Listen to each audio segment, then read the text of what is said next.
Grab your decoupage mediums, people. Today I'm sharing 5 decoupage DIYs. There's a ton of tips and tricks in this video, and I'm even collabing with a friend to bring you more inspiration.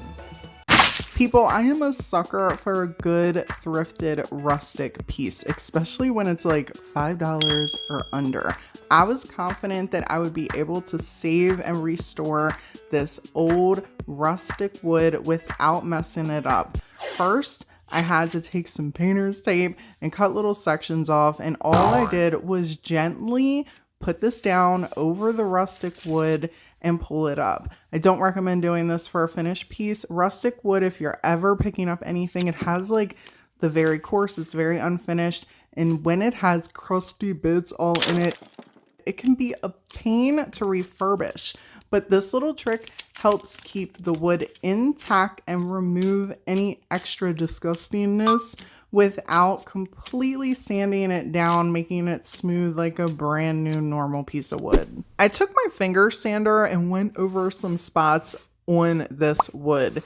There were a couple little areas that were sticking up, and I was scared I was going to get a splinter while I was handling it. And then I went over the center, just roughing it up a little bit, prepping it for our paint. And people, if you thrift anything, it's always a good idea to make sure you clean it thoroughly before you start painting it. Use some Krug cutter, get all that residue off, and then go back over with some warm water to make sure that all those chemicals are off from the cleaner. Cleaning and prepping is always the worst part for me. I just want to get down to the good stuff and get creative. Unfortunately, because I'm trying to preserve this wood, I had to tape off the entire thing. To prep the spot we're going to decoupage, I'm going to give it a nice white base using this Folk Art multi-surface in the satin. You can grab this stuff at Walmart. It is extremely inexpensive, and they have a variety of colors to choose from. They're only $1.67, and this multi-surface is so awesome because it also works really well on ceramic, glass, and metal. I only did one coat of this multi-surface paint, and you'll notice that you can still see some of the words through it at the end of the day. I was completely fine with that. I knew the design I was putting on here and it wasn't going to show. Painting your surface white before you decoupage anything that is thin is just going to help that design pop. And a little tip, if you just want to apply one coat and have pretty good full coverage, chalk paint or clay-based chalk paint works really well for that. I don't know about you, but one of the hardest things for me to make a decision on is if I want to use paper, if I want to use tissues. The designs are always plentiful. I love decoupaging with napkins. Newspaper is always a great idea too. Plus it's super thin. If you haven't decoupaged with newspaper yet, it will surprise you. One kind of paper that has a nice payoff in the end but can be tricky working with is a textured paper. You can pick these up at Hobby Lobby pretty inexpensively. They also have regular decorative paper like this you can get for 59 cents a sheet, or larger decor pieces just like this that are kind of on the thick end, and if you're lucky and watch for sales, you can get them pretty cheap. And let's not forget fabric. You can pick up fabric pieces really inexpensively from Dollar Tree, including burlap. You can also decoupage with some burlap. And one of my favorites, but I don't do nearly enough, is rice paper. It is slightly thicker than tissue paper. You can take rice paper and print out digital designs. You can either create your own designs or download them from a site. You can get some from Etsy. These are actually my own designs that are going to be coming out very soon. I'm going to have a rice paper line, but I also have digital downloads on my website right now that you can get rice paper and download yourself. But on to what we are using today. This is part of my TDS Decoupage Paper line. It can be found at thediystruggle.com. It is tissue paper. It's really easy to work with, and I thought it would look perfect with that rustic wood created into a wall lantern the second I seen it. I was like, oh, I have to put my tissue paper up in this joint. I just cut it down to size. This took a little bit of patience. There are several ways you could go about it, but I wanted to be able to tuck the tissue paper slightly under the rustic wood since there was a tiny bit of a gap. So cutting this perfectly straight was going to allow for that. I could have taken a little bit of water on a paintbrush and went around the edges, but I was scared there would be fraying and then you would see little bits and sections where it met up with the wood. For this project, I'm just going to use some Mod Podge. You could absolutely use liquid patina. One of my favorites from Dixie Belle is just to take their clear coat. I love using Deco Art Decoupage. They also have a napkin one. And a lot of people use Elmer's glue. Use whatever medium works for you. But whenever you're doing the iron-on method, you're going to want to make sure that you use a decent amount of that medium and you have time to allow this to dry for at least an hour. Sometimes I let mine dry 3 to 4 when I got the extra time, but today an hour was fine. When it was all done, I took the painter's tape completely off of our piece. Whenever you go to iron on something like this, it can be super tricky, especially if it's already got a frame. You want to make sure that you have your piece cut in place precisely, and you really can't tape it down because you risk ripping the decoupage paper. So placement and being gentle is key. Since I had some little gaps underneath of my frame, I just took this little Cricut tool and tucked it under as much as I possibly could. Now it's time to bring in the parchment paper. I know, look at me remembering to bring in a parchment paper. Who's proud of your girl? Look at me. All right, seriously though, you don't need a giant piece to cover your whole piece. I mean, you can, but I just cut mine down into small sections. It's easier to work with. And now it's time to bring in the iron. Use whatever iron you want. I always have this little sucker sitting right next to me while I craft, so I'm always using this one, but honestly, use whatever iron works best for you. I get asked that question very often. Take your parchment paper and then place it over top of whatever you're decoupaging. If it's a napkin, if it's regular paper, tissue paper, it's going to protect the paper. It's been my experience, depending on how hot your iron is, you can absolutely melt your design depending on the type of paper you're using. You could absolutely cause burn marks. And worst case scenario, which happens to me on a regular when I'm trying to wing things, I will have the Mod Podge stick to the iron from it being around whatever I'm decoupaging on. The parchment paper just provides a protective barrier and prevents all of that. I highly recommend whenever you're doing the iron-on method that you take your time and do small sections and then move your parchment paper down your piece along with the iron. Don't just go around the edges and then go back in the center. It can cause bubbling. Work your way from one end to the next and smooth out as you go. I'm taking this hook and I'm going to screw it right into the center of this wall decor piece so we can hang our beautiful mason jar lantern. The best part about this is being able to switch out whatever you want to hang from this wall decor piece, and it only took a little bit of decoupage to update it.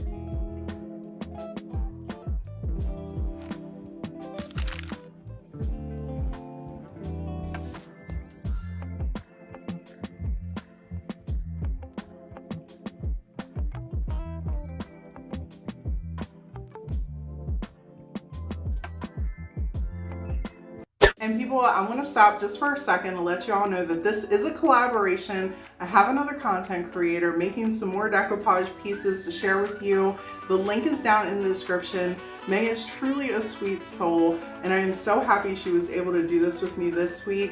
If you get a chance, stop on over after this video and check her out. In Walmart's little craft section, they have a wood area where you can pick up pieces to DIY extremely inexpensively. These little ovals are only $1.12. So I grabbed 2 of them so we could create a little fabric decoupage wall decor piece. And truth be told, we almost stopped before we got started. These tags almost took me out.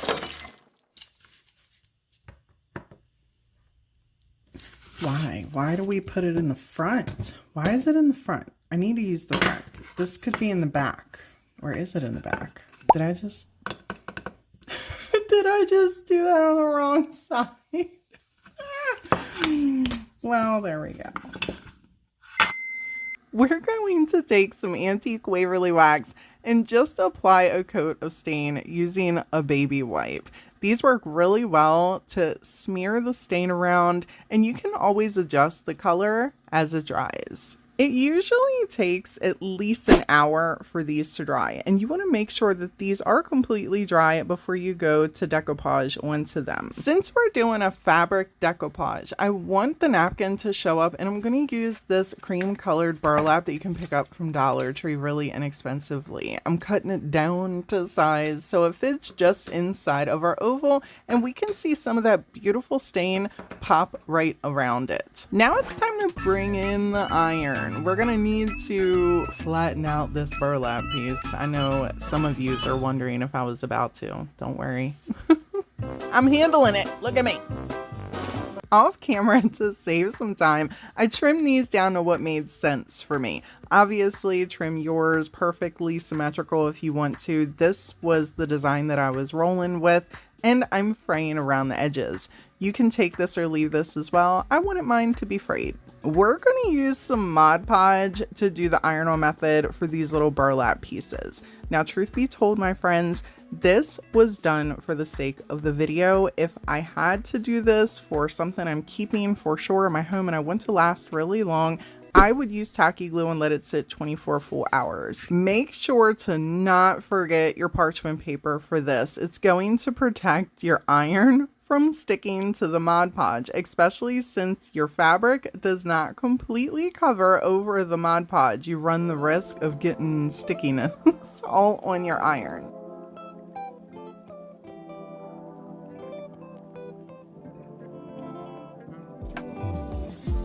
I like to be completely transparent, so here I'm showing you. It might be stuck on here, but if I pull enough, it is going to peel off. So keep that in mind. That's why I said use tacky glue.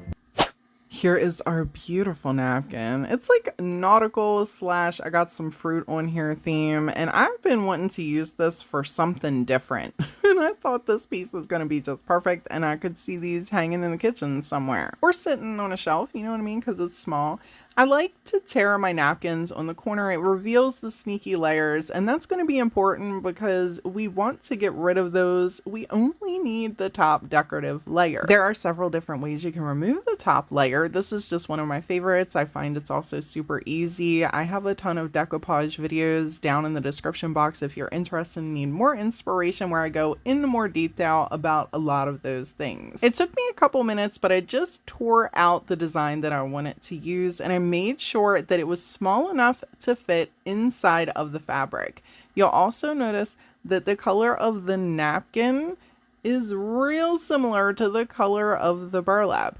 This matters whenever you're decoupaging a napkin onto some fabric. If you don't want to paint your background, that's why I like using this burlap color. Plus the fabric Mod Podge is super thick and it seeps through really well. If these little perforations on the sides of your decorative napkins bother you, grab an iron and iron them suckers out. I'm not worrying about it too much for this particular piece because fabric Mod Podge tends to have some lumpy bumpies along the way if you're doing burlap, but I wanted to share this tip with you in case those perforations bother you. For our application, I'm just going to take this fabric Mod Podge and apply our napkin pieces that we've trimmed on down. If you've never used this stuff, it is super, super thick and it is not forgiving.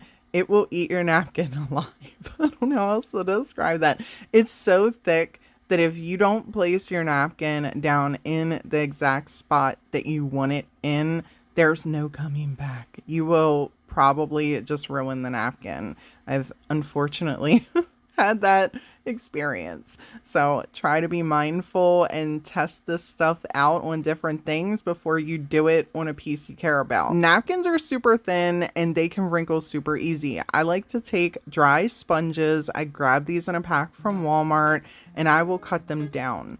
What they do is allow me to press fully on our piece without having a ton of wrinkles. It also, because Mod Podge doesn't matter if it's fabric or regular, it seeps through the napkin. It actually grabs the excess that comes through and helps prevent, in my experience doing this, extra wrinkles. You're still going to have some, but it will minimize it because sometimes we use too much Mod Podge. It happens, but the sponge will eat that one up. And if you notice that one side is getting too wet, you just flip over the sponge. And I also get asked, Brandy, what do you do when the sponge is all hard and you can't do anything else with it? I chop it up and use it to paint. It's like, hey, here's my new little pouncer. The next question you might be wondering is, Brandy, should I seal over this? And that, my friend, is entirely up to you. I personally would not. If you're not a fan of glossy, guess what? Fabric Mod Podge has a glossy finish. If you apply them like this, you're not going to have that extremely glossy end look, but you will have a really well attached napkin to a piece of burlap onto a piece of wood, especially if, like I said, you use the tacky glue instead of the Mod Podge with the iron method to start. These will take at least a day to dry. You can apply a hanger on the back if you want. You can pop them on a shelf. They'll be ready to display in your home.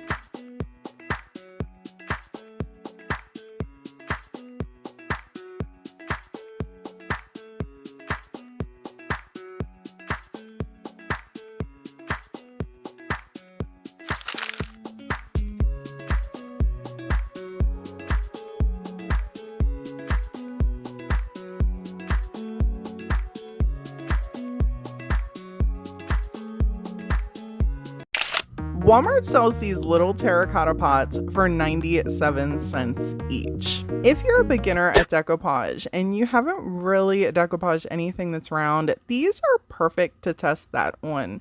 You can paint these up using a multi-surface paint. This is really inexpensive. You can grab for $1.67 at Walmart. Works amazing on terracotta. I applied 2 layers to this, and if you want to use chalk paint or a clay-based chalk paint, you can right ahead. That would also cover these well. But I wanted to show you here, once they were fully dry, just how nice this paint ends up on these pots. Then pick your poison, my friends. I'm using a napkin for this piece. I'm tearing off the corner to remove all the sneaky layers. So this way we have the top decorative layer, and then we're going to do a technique I like to call patchwork, which is where you can use the designs in one singular napkin, or you can use the designs in multiple napkins, tear out the sections that you want, and then patch them onto whatever you're decoupaging. I'm going to be using DIY's liquid patina for our medium. If you're ever interested in grabbing any of the DIY items you see me use, I keep a link down in my description box. Sammy over at Unicorn Dust Design sells it. To apply our medium, I'm going to use a fan brush, and I'm taking just a little bit of it, brushing it on our pots, and then taking our little napkin patch that we pulled apart and placing it very gingerly in place. I'm using a dry sponge that I have cut down. I picked these up in packs from Walmart, and I'm just pressing directly over the napkin. This helps to grab any extra medium that comes through the little pores in the napkin, helps reduce wrinkles, and then sometimes I like to go over this once it's completely attached with a little bit of cling wrap and smooth things out just a bit. I used the same technique for the rest of this pot, and then on the other pot I used the same technique but different pieces of our napkin. You can let these completely dry and then seal over them if you want. I personally like to come back over the edges of the napkins with the paint that I applied onto the background of our piece. You can do this in several different ways. If you have a very textured napkin, using a clay chalk base paint or a chalk paint works really well. But for this, since it was pretty seamless as it is, I'm just taking the same multi-surface paint. I am going over the edge and then taking my finger and just blending it. So any little parts that don't seem to match up, they're going to blend into the rest of the pot, and you won't be able to tell where your napkin ends and where your pot begins.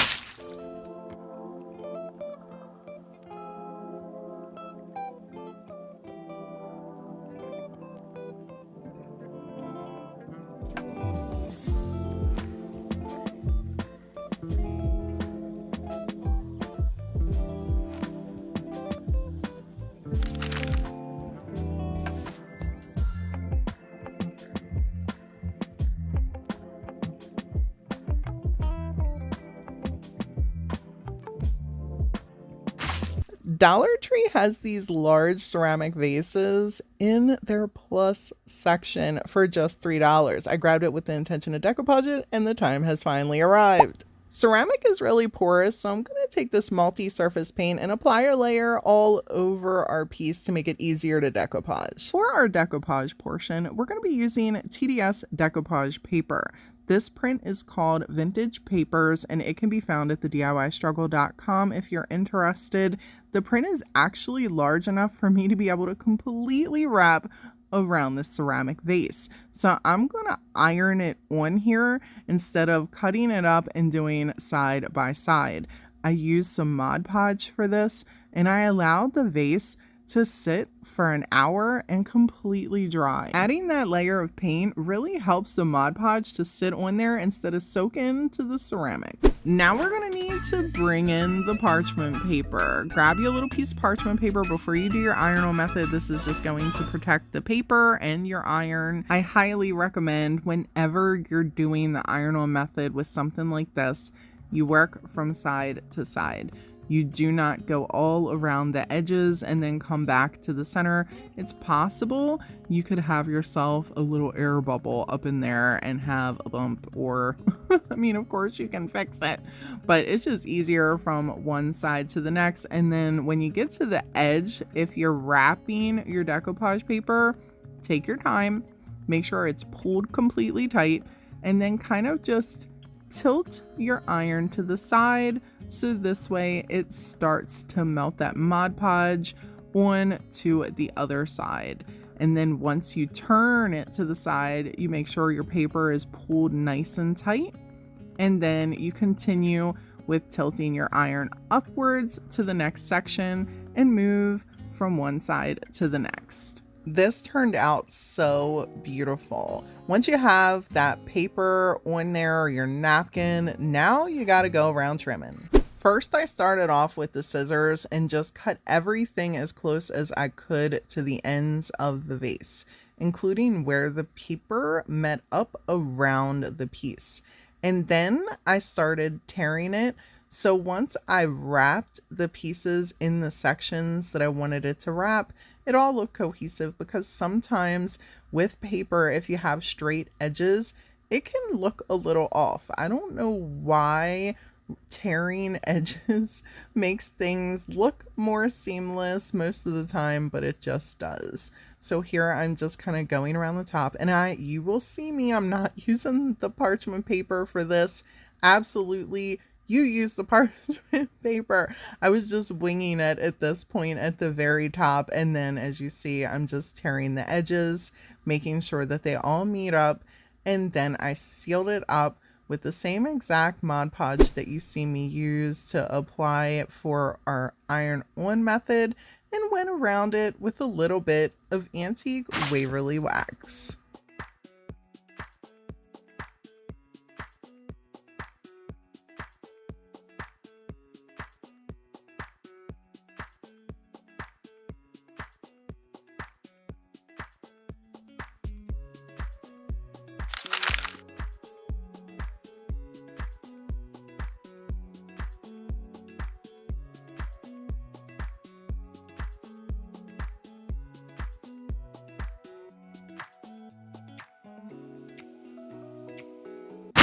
I thrifted this beautiful tin wall pocket for just a couple dollars, and as eclectic as it already looks, we're gonna make it look even more eclectic.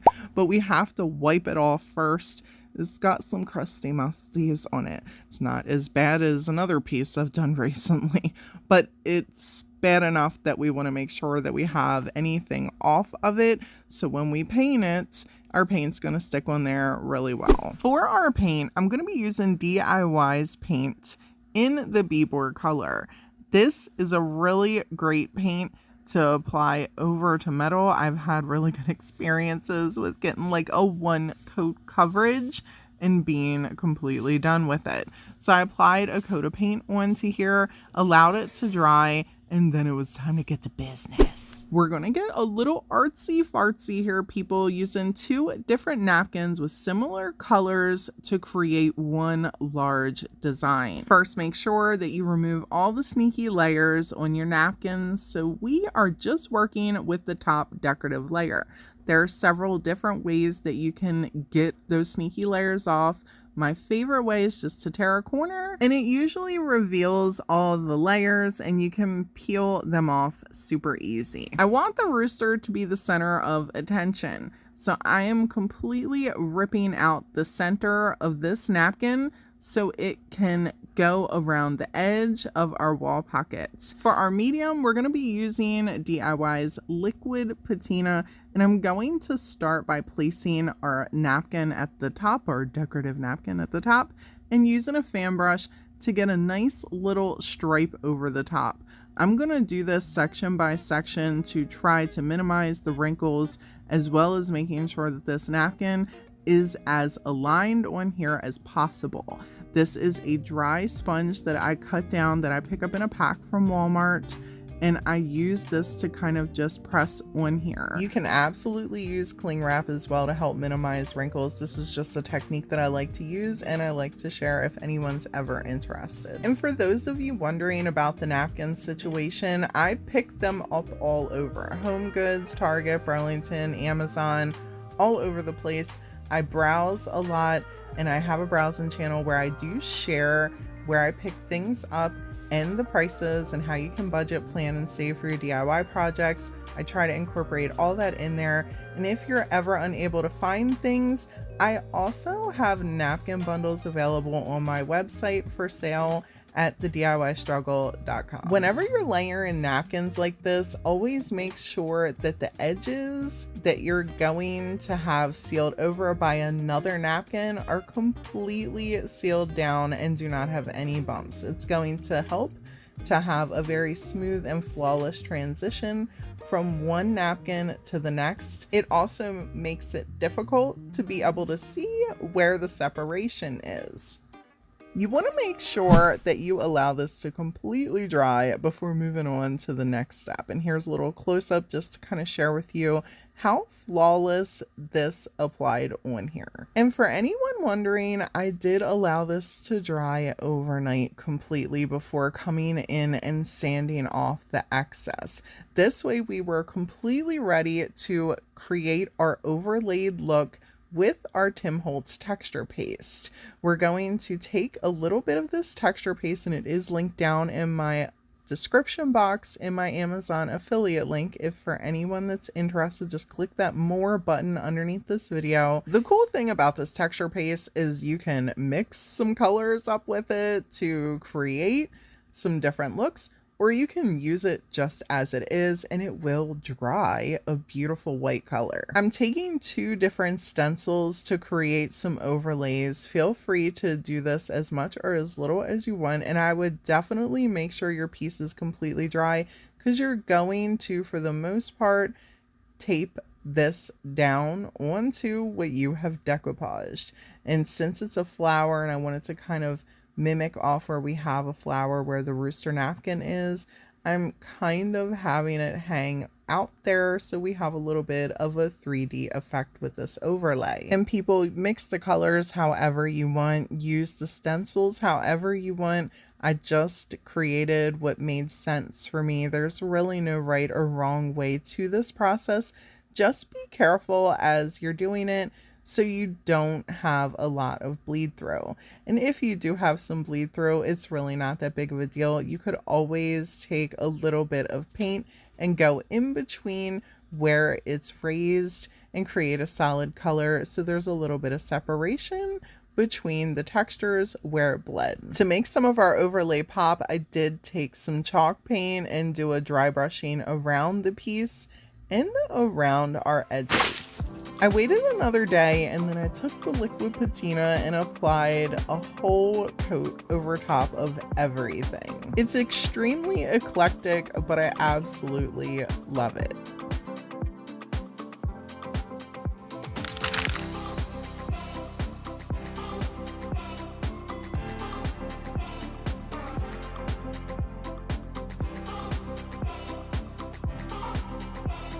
As always, thank y'all so much for hanging out with me today, and until next time, bye!